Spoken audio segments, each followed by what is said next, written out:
do Senhor, meu irmão. Espero que esteja muito bem com você. Espero que você tenha passado uma semana maravilhosa. E até aqui o Senhor ele tem nos ajudado. Nós já estudamos sobre a Bíblia Sagrada, já estudamos sobre a beleza da criação divina e hoje vamos estudar sobre a origem do mal. Estudar a palavra de Deus, que é importante para cada um de nós nesses últimos dias.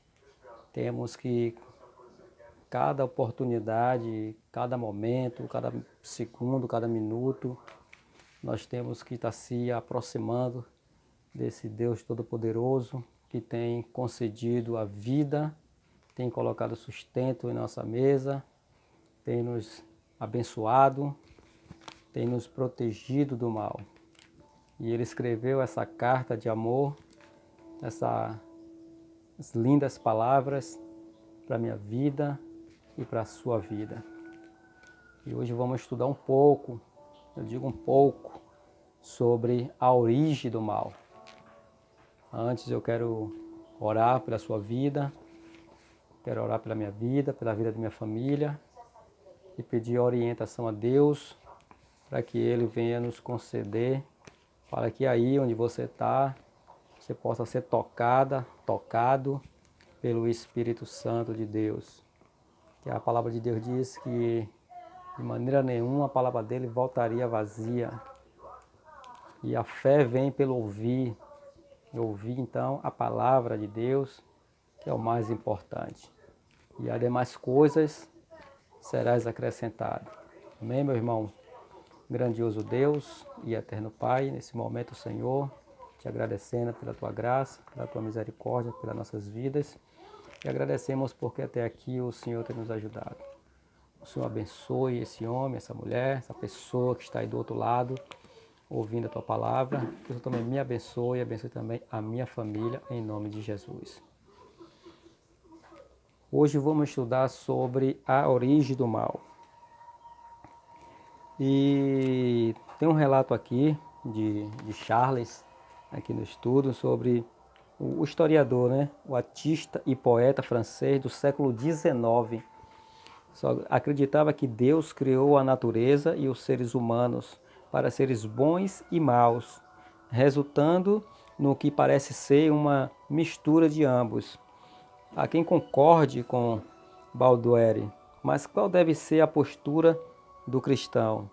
Como harmonizar um Deus amoroso que deu a própria vida para nos salvar dos pecados, com a existência de doenças, sofrimentos, a morte, que quer dizer de realidades como violência, terrorismo, roubos, assassinatos frios que acontecem todos os dias. É Deus responsável por tudo isso? Se não, quem é? Deixamos que a Bíblia, então, responda. Com tudo isso que está acontecendo no nosso mundo, aí no nosso Brasil, isso seria culpa de Deus? A gente vamos abrir a Bíblia aqui, alguns textos bíblicos, e vamos ver quem é o culpado de todas essas coisas. Bom, espero que você já esteja com a sua Bíblia aí, que eu vou falar aqui de alguns textos bíblicos, para que a gente venha aprender a palavra de Deus.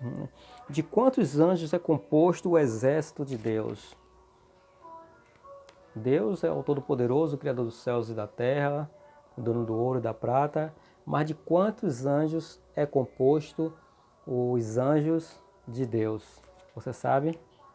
Aí na Bíblia, no livro de Apocalipse, capítulo 5, versículo 11, se você não está com a Bíblia aí na mão, aí você pode estar anotando aí com o seu celular, anotando em algum papel, para depois você conferir na Bíblia.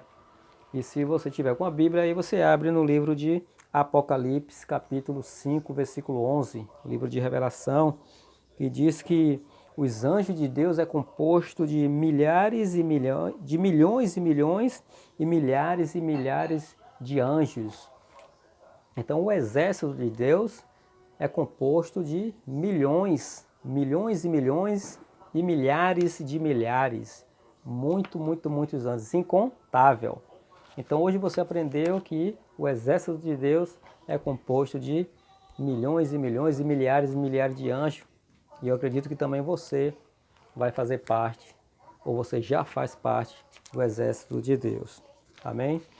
Mais uma pergunta aqui. Que descrição a Bíblia faz de Lúcifer, o ex-líder dos anjos? Lúcifer, quando falamos de Lúcifer, o que vem logo no nosso coração, na nossa mente, é que ele é Satanás, um diabo, coisas ruins. Mas nesse texto aqui, Lúcifer, ele era o anjo da guarda de Deus. É o anjo que estava responsável por liderar outros anjos que estavam lá no céu. E esse Lúcifer, ele era o líder.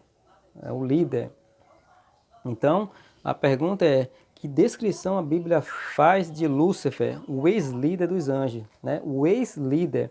Em Ezequiel, você está com a Bíblia aí? Ezequiel 28:14. Ezequiel 28:14. Também o versículo 15 e o versículo 17, que diz que perfeito era nos seus caminhos até cometer pecado. Então Lúcifer, ele era perfeito em tudo que ele fazia, em tudo que ele andava. Perfeito era em teus caminhos até que cometer o pecado, iniquidade e transgressão na lei de Deus. É importante ressaltar aqui, ou lembrar, ou comentar que esse contexto aqui não se aplica aqui na terra. Isso aqui foi no céu. É triste nós dizemos que essa situação a qual o anjo pecou foi lá no céu, né? Mas foi lá exatamente, o primeiro pecado foi feito lá no céu, no coração de Lúcifer. Ele cometeu pecado e iniquidade e fez também transgressão da lei de Deus. Então, desde lá do céu, Deus ele tem uma lei e ele espera que os seus seguidores, os seus filhos, venham cumprindo essa lei, a qual nós vamos ver no decorrer dos estudos. Que outro pecado esse anjo cometeu? Qual foi o outro pecado que esse anjo cometeu, além da iniquidade e transgredir a lei de Deus? Em Ezequiel 28:14, Ezequiel 28:14 e também no 15. Não, Ezequiel não. Ezequiel, eu estou lendo aqui já a segunda pergunta que eu fiz. Que outro pecado esse anjo cometeu? Isaías capítulo 14, versículo 12 a 14. Está registrado assim. Qual foi outros pecados, né? Que outros pecados esse anjo cometeu, esse Lúcifer? Então ele queria assentar-se no trono de Deus, né? Lúcifer foi criado por Deus e nesse versículo de Isaías está dizendo que ele queria assentar-se no trono de Deus, reconhecendo a pessoa de Deus, a autoridade de Deus, e queria sentar no seu trono. Ele queria ser um Deus, ele queria mandar em todo ali aqueles exércitos. Lembra que nós lemos nesse instante que o exército de Deus é milhões e milhões e milhares de anjos?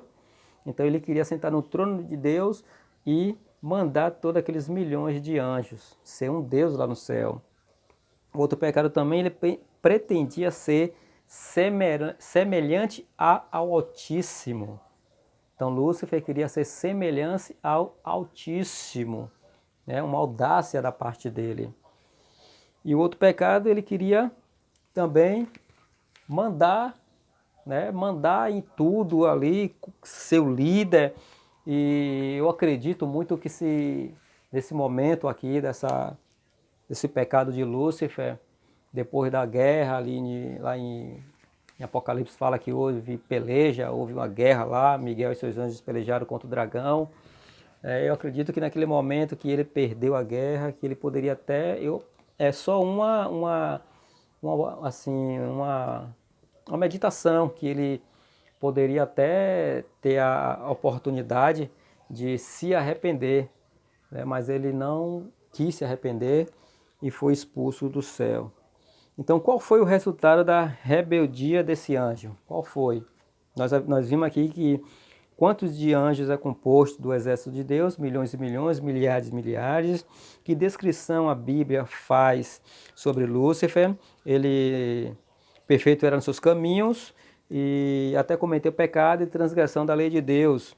Depois que outros pecados esse anjo cometeu, ele queria assentar-se no trono de Deus e pretendia ser semelhante ao Altíssimo e queria o lugar de Deus e ser adorado. E qual foi o resultado dessa rebeldia desse anjo?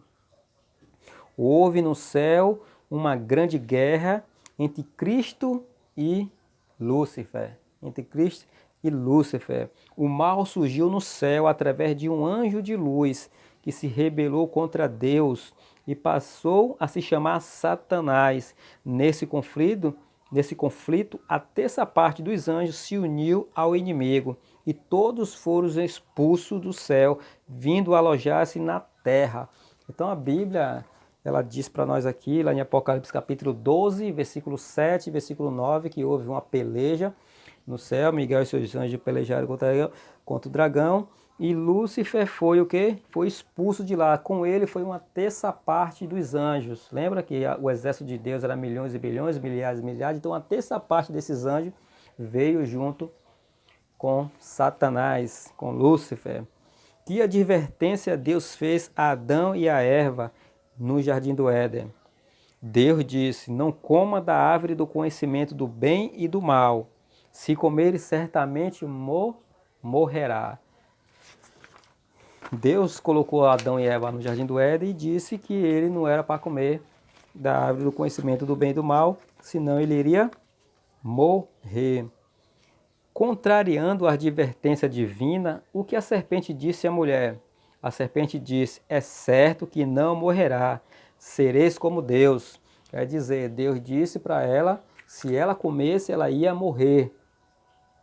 A serpente já veio dizendo para ela, é certo que ela não morrerás. Ela seria, se ela comesse, ela seria igual a Deus.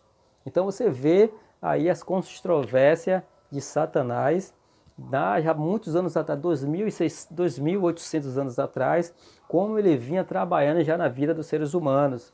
Ele tinha uma moradia, ele tinha um lugar no céu direitinho, ele tomava conta dos anjos de Deus, se rebelou, foi expulso, e agora ele vai no jardim do Éden e diz, desfazendo de uma ordem que Deus deu a Eva e Adão. Que se Adão e Eva comessem da árvore, do fruto, eles seriam igual a Deus e não ia morrer. Então, por isso que temos que ficar atento a qual voz nós escutamos. Satanás se transformou em uma serpente e enganou a Eva. Vamos lá. Que certeza Deus transmitiu a Adão e a Eva quando eles pecaram? Em Gênesis capítulo 3, versículo 15. Qual foi? Jesus Cristo, descendente da mulher, esmagaria a cabeça da serpente. Ele deixaria o céu através do mistério e da encarnação, nasceria de mulher, viveria como homem e por sua morte, ressurreição, decretaria o fim e o domínio de Satanás. Então nós temos um Filho de Deus que pode nos ajudar nessa caminhada evangelística, nessa caminhada cristã. De que maneira Satanás nos engana hoje? De que maneira Satanás nos engana hoje? Poderíamos falar aqui várias coisas hoje de que como Satanás vem enganando a raça humana, de várias maneiras. Mas na Bíblia está especificando aqui que ele se transforma em anjo de luz, né? Transforma em anjo de luz, e também realizando sinais e prodígios, trazendo para o século XXI e trazendo para os mundos religiosos. Satanás tem se transformado em anjo de luz. Lembra que lá em Apocalipse fala a igreja de Éfeso, ao anjo da igreja escreve. Então Deus vai especificando, ao anjo da igreja escreve. Por quê? Porque Satanás ele iria se transformar em anjos. Falando daqui, eu quero deixar bem claro aqui que aqui não trato de religião. Eu só estamos aqui estudando a palavra de Deus e eu não faço parte de religião. A religião só faz atrapalhar as coisas. Mas Satanás ele tem se posicionado em templos, se transformando em anjo de luz, fazendo até sinais para enganar o povo. A Bíblia diz que como é que Satanás nos engana nos tempos de hoje. Homens se parecem ser homens de Deus, mas estão aí movidos e cheios de Satanás, faz até prodígios e sinais para que o povo venha a ser enganado. Se você prestar atenção nos ensinos de Jesus, seguindo o primeiro capítulo de Mateus em diante, lendo, estudando, examinando a Escritura, você vai ver que Jesus de maneira nenhuma fazia esse tipo de obra que é feito hoje em determinados templos aí por fora. Aí, né? Jesus, de maneira nenhuma, Jesus fez esses movimentos. Então Jesus disse que ele é o caminho, a verdade e a vida. Então se você segue a Jesus, faz os feitos que ele fez, se comporta como ele fez, como ele faz, então você está seguindo um Deus vivo e um anjo de luz correto. Mas se você está seguindo alguns anjos aí que fazem um movimento que Jesus nunca fez, eu fico até assim triste em dizer a você que esse não é o anjo correto, não é o escolhido de Deus. Porque Jesus disse na sua palavra que lá em João que pelos frutos conheceremos a árvores. Então, se você não quer ser enganado, se você não quer ser enganada, fica aqui comigo, se inscreve aí no canal, assine o sininho, faça seu comentário aqui embaixo que eu vou te responder. Vamos estudar a Bíblia. E se você quiser se aprofundar mais, você clica nesse link que eu vou deixar aqui embaixo. E aí você vai estudar a Bíblia mais, vai se aprofundar mais para você não ser enganado, porque a Bíblia está dizendo aqui que Satanás nos engana hoje, transformando em anjo de luz e faz até prodígio. É o que vimos por aí. Contra quem o inimigo está especialmente irado em nossos dias, né? Contra quem? Contra quem? Contra aqueles que seguem as leis de Deus. Lembra que nós falamos aqui no texto nenhum, né, que Satanás ele queria passar pelas leis de Deus? Então Deus tem uma lei, desde lá do céu, Deus estabeleceu uma lei.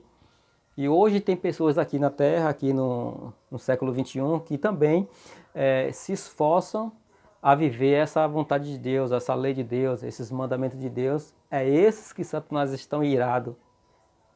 E os outros que não estão corretamente, os outros que não estão se esforçando a andar na lei de Deus, Satanás não se importa com eles, mas se importa com aqueles que querem andar no caminho certo, fazendo as coisas certas. Esse Satanás está irado. Mas não tenha medo se você é uma pessoa que está se esforçando a fazer a vontade de Deus. Não tenha medo, porque Deus é contigo. Não se turbe o vosso coração. Credes em Deus. Crede também no Pai. Na casa de Deus há muitas moradas. Se não fosse assim, Ele não teria vos dito. Pois Ele foi e vai voltar para buscar a sua igreja. E você está no meio. Então não se preocupe. Continue fazendo seus serviços espirituais. Continue orando, continue jejuando, continue estudando a palavra, continue congregando, continue buscando a sua santificação, a sua mudança de vida, de caráter, que Deus é contigo. Tá bom? Mas é importante nós lermos a Bíblia porque Satanás ele está irado, muito irado. Ele não perde nenhuma oportunidade para acabar com a sua vida, para acabar com a minha vida, espiritualmente falando, e muitas das vezes até fisicamente falando. Por isso que é importante. Você vê que a ousadia dele de se rebelar lá no céu, né, Lúcifer, de se zangar, querer tomar o trono de Deus, sentar-se no trono de Deus, ser como Deus, ser semelhante a Deus, né, tanto que ele conseguiu até enganar uma terça parte dos anjos. E como é que ele nos engana no dia de outros? Ele faz sinais e prodígios, se transforma em anjo de luz. Então, observe direitinho, estude a Bíblia, peça orientação a Deus e veja se essas pessoas, esses líderes que se diz homem de Deus, de fato ele dá fruto, que pelo fruto conheceremos a árvore. Amém, meu irmão? O estudo finalizou até aqui, graças a Deus. Peço os irmãos que se inscrevam no canal, deixe seu like, assine o sininho, toda vez que eu subir um vídeo aqui no canal, o YouTube ele vai te avisar que eu subi. E se você quiser se aprofundar mais na Bíblia, vou deixar um link aqui embaixo, aqui, você clica nesse link, vai para o site e lá você dá uma examinada direito, para a glória de Deus. Vou deixar aqui também meu Instagram, vou deixar aqui meu Facebook, para você ir lá na página também do Facebook. E o meu grupo aqui no Telegram também, caso você se interesse e queira fazer parte lá do grupo do Telegram. E se você quiser fazer algumas perguntas que você não queira fazer aqui no canal, você também pode fazer lá no grupo, lá eu vou estar lá olhando também, vou te responder lá, te respondo aqui também no canal, tá bom? Grande abraço, que a paz de Deus reine no seu coração, e que Deus continue te abençoando.